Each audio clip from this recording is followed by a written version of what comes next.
Moi, quand j'ai dit à mes frères que la seule chose qui pourrait me plaire, c'était de faire des vers, ils me regardèrent d'un air amer, du haut vers le bas, de long en large et même de travers. Le regard ne trompait guère, ils étaient persuadés qu'on ne venait pas du même univers. Pour eux, comme pour beaucoup d'entre vous, le slam, ça fait partie des faits divers. Alors je leur ai dit que moi, j'étais une poétesse de rue. J'écris en vers et je dénonce les abus. Chaque soir, j'aiguise ma mine car sur une feuille, croyez-moi ou pas, je commets des crimes. Salut à tout le monde, je suis Malika La Slamazone, artiste slameuse burkinabé, présidente de la Fondation Slamazone et de Slamazone Group.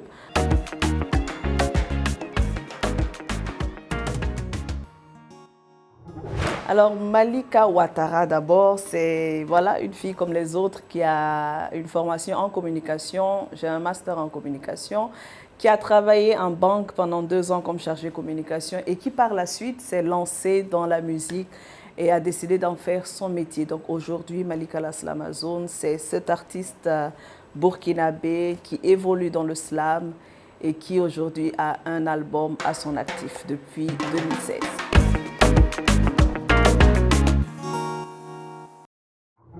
Alors le parcours, les débuts ont été difficiles bien évidemment. En 2012, nous avons commencé le premier clip, Quelque part une femme pleure, un peu dans le domaine social, qui était un projet avec le ministère de la Femme de l'époque.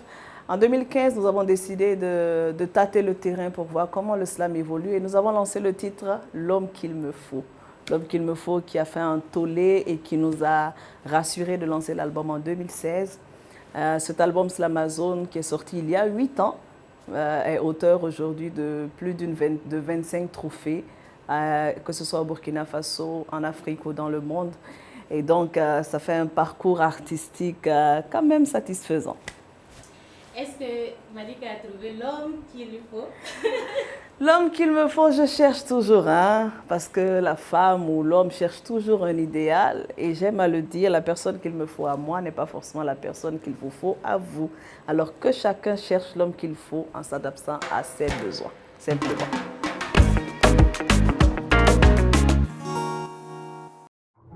Alors Slamazone, ce n'est pas seulement l'artiste, vous l'avez dit, Slamazone c'est toute une entreprise avec bien sûr un staff très qualifié parce que toute institution en tout cas a besoin de personnes fortes. Slamazone c'est aujourd'hui la fondation, la salle de gym, le resto qui est aujourd'hui fermé, les boutiques Slamazone. Et comme je l'ai dit, Slamazone, c'est tout un ensemble, mais tout est parti de la musique. Et bien sûr, c'est sur scène que je me sens le mieux.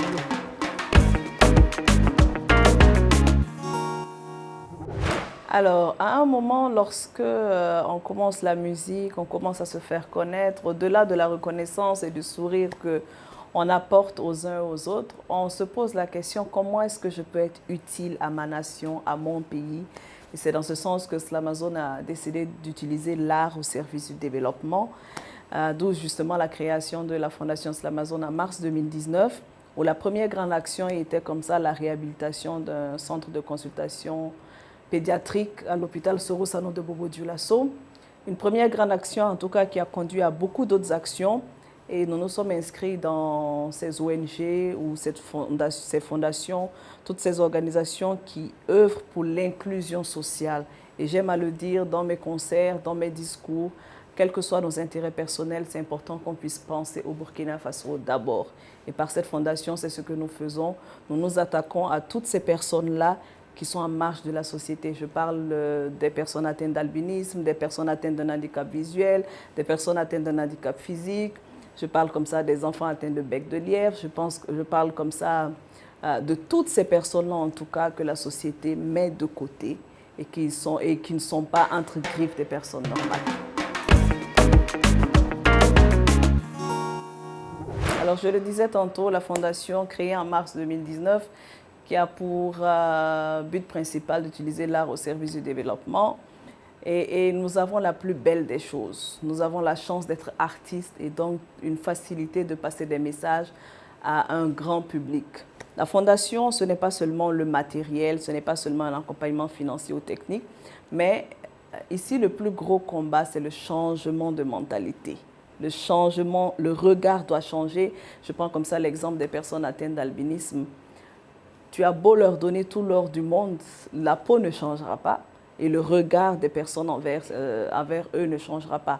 Donc, il s'agit pour nous de montrer le beau côté de l'albinisme. C'est pour ça d'ailleurs que l'on organise la semaine de l'albinos chaque année, la semaine nationale de la personne atteinte d'albinisme, qu'on appelle Albi Week, et qui, cette année, sera sa 6e édition, qui est en tout cas un gros mouvement qui regroupe comme ça les autorités du pays et qui vise à faire valoir les droits humains de ces personnes atteintes d'albinisme et surtout qui vise à changer le regard, à montrer le beau côté de l'albinisme et surtout à les accepter parce que ça ne partira pas du jour au lendemain. Dans tous les pays, ça existe. Et il faut simplement que la société puisse être apte à recevoir ces personnes différentes. Alors, le déclic, on va dire que j'étais partie pour un concert au Mali. Et pendant le trajet de l'hôtel au lieu du concert, on avait une personne atteinte d'albinisme qui était dans le car, parce qu'on était plusieurs artistes, donc le car est venu prendre plusieurs personnes. Et je suis sortie la dernière, vous savez, les femmes, hein, le maquillage et tout. Il fallait se faire belle pour le concert. Et lorsque je suis montée dans le bus était plein, mais devant, il y avait une personne albinos et personne n'était à côté d'elle. Donc, par réflexe, je me suis juste assise là. Et elle m'a demandé, tu n'as pas peur de moi? Je lui ai demandé, mais pourquoi j'aurais peur de toi? Elle m'a dit, mais les gens ont peur de moi parce que tout le monde est assis derrière. J'avoue que je ne m'étais jamais posé la question. Et je lui demande, mais pourquoi les gens auraient peur de toi? Elle dit, mais parce que nous sommes discriminés. Et à mon regard, elle a senti que je ne savais pas de quoi elle parlait. Elle a dit, tu ne sais pas que les albinos sont discriminés? Je lui ai dit, pas vraiment. Parce que, quoi qu'on dise, les personnes atteintes d'albinisme, on ne les voit pas tous les jours. Hein. C'est des personnes qui se cachent la plupart du temps, justement à cause de ce regard-là. Des personnes qui sont dans leur coin et qui ne font pas partie intégrante de notre quotidien. Et là, je lui dis, mais elle dit, oui, nous sommes discriminés. Et là, elle me montre sur Google, on a vu des chats albinos, des crocodiles albinos. Et je me rends compte que dans toutes les espèces, quand même, c'est des choses qui existent. Et elle me dit, au Burkina Faso, vous n'en avez pas des albinos? Et je lui dis, je ne sais pas. Mais sur le champ, j'appelle au téléphone, j'appelle au Burkina. Je demande, est-ce que vous connaissez des associations d'albinos? Très vite, lorsque je finis le concert, je rentre au Burkina, je m'attaque direct. Et je me rends compte qu'il y a une association des albinos qui est là depuis 12 ans, mais qui n'a jamais fait d'activité, qui n'a pas d'adhérents, enfin, qui est juste là. Et à notre première rencontre, il n'y avait que 2 personnes. Et j'ai demandé, mais où sont les autres? Ils disent, ils ont peur de venir, ils sont juste dans leur coin. Et ça, vite fait, ça me tique, ça me montre que on a beau avoir tous les combats, le terrorisme, tout ce que vous voulez, mais il y a des combats réels également qui sont là. On appelle ça des douleurs muettes qui sont là et qui méritent en tout cas d'être. Donc c'est là que je commence à prendre connaissance de la chose, à vouloir m'intéresser. Et je vois qu'il y a tellement de travail à faire. Et là, je me dis, j'ai trouvé ma voie tout simplement. Alors, je pense que la plus grande satisfaction, toujours à l'endroit des personnes atteintes d'albinisme, c'est que nous avons réussi déjà à les faire sortir de leur terroir. Comme je le disais, Albi Week, c'est la rencontre des albinos. On a un peu plus de 600 sur le territoire burkinabé qui arrivent comme ça à participer aux activités, qui viennent de plusieurs villes, ce qui n'existait pas avant, qui arrivent à faire des rencontres, on arrive à faire des défilés de mode, on arrive à les prendre en photo, on fait des shootings. Et d'autres ont pu s'intégrer en tant que mannequins dans les agences de mannequinat. Nous avons également mis une politique en place où la Fondation arrive à prendre en charge toutes les personnes albinos qui ont au moins le bac. Alors, tout le cursus universitaire est pris en charge par la Fondation. Et à ce jour, on a pu avoir en tout cas une 12aine de personnes atteintes d'albinisme qui sont à l'université. Et ça, c'est une grande fierté pour nous parce qu'il n'y en a pas beaucoup. Nous savons qu'il y a une albinos qui est à la télévision nationale, je pense, ou à la radio, qui en tout cas est représentative, mais à part elle, vraiment, c'était très minime. Aujourd'hui, en tout cas, on a une grosse vague de personnes atteintes d'albinisme qui arrivent à prendre confiance en eux, qui vont à l'école et le regard de leurs camarades change. Et c'est ça, je pense, la plus grande fierté, de voir ces personnes-là qui ont été très longtemps marginalisées s'intégrer dans la vie quotidienne, lutter pour ceux qui viennent après eux et qui arrivent à sourire malgré tout ce qu'ils traversent. Je pense que c'est ça. Alors, je le disais tantôt, il est important à un moment de satisfaction de votre vie de vous demander qu'est-ce que vous pouvez apporter à votre pays et par ricochet, qu'est-ce que vous pouvez apporter aux générations qui viennent après vous. Alors c'est important comme ça, lorsqu'on est artiste, lorsque on a une petite influence, quel que soit le domaine, de montrer l'exemple à cette génération-là qui vient après toi. Et pour moi, qui suis musulmane, qui suis africaine, très ancrée à mes valeurs, c'est important pour moi de montrer ces valeurs africaines-là. Parce que quoi qu'on dise, j'ai du mal à m'adapter à un style de vie, je disais, occidentalisé.